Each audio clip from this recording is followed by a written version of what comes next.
has launched a new smartphone today that has the world's biggest camera sensor that has ever been put on a smartphone. It's the successor to the Xperia Pro that was launched earlier this year, and it was a phone the company made for video professionals. Now Sony is back with a second professional-grade smartphone designed to appeal to photography enthusiasts. Called the Xperia Pro I, this smartphone has some ridiculous camera hardware featuring a massive 1-inch camera sensor borrowed straight from the company's RX100 7-point-and-shoot camera. But there's one problem with this phone which I'm gonna address in a minute. But technically the Xperia Pro I holds the joint record for the largest camera sensor in a phone. Panasonic and Sharp have released a 1-inch camera phone already. Anyway, the Xperia Pro I is also the first smartphone in the world that can record 4K videos at 120 FPS and be able to preserve all 120 frames. While other smartphones can record 4K videos, they often compress the frames into a smaller file, which means you won't have as much control in post-production.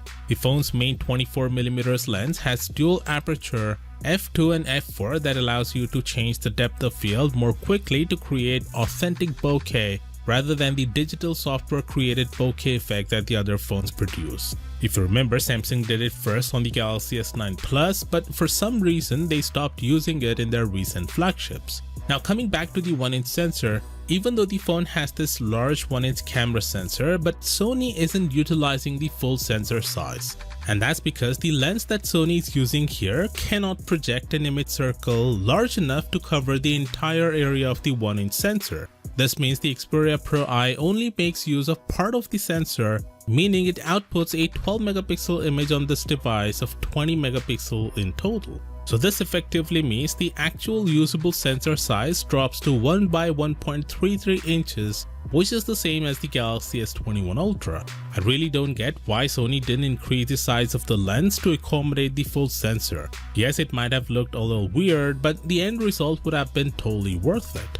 Speaking of the end result, this bigger sensor has surely helped Sony take better photos with the handset. I mean, it's the best Xperia camera phone so far. But like I've said in the past, hardware is only half of the story. Computational photography plays a big role in smartphone cameras, and based on the extensive research, it's clear Sony is lacking in this area compared to Samsung and Apple. However, if you are a professional and want total control of the camera, then you can actually take better photos from the Xperia Pro I than the iPhone 13 Pro Max. For that, you need to use a tripod and long exposure and all of that camera tricks. But if you are an average consumer who just aims at a subject and takes photos, then I don't think this phone is for you, because like I've said, Sony's computational photography isn't on par with other big players like Google, Samsung and Apple just yet. Anyway, the other aspect of the phone is virtually identical to the Xperia 1 Mark III released a few months ago. Snapdragon 888, 4K 120Hz display, headphone jack and all of that good stuff. Sony plans to sell the handset for eye-watering price of $1,800, which is ridiculously high for what it offers.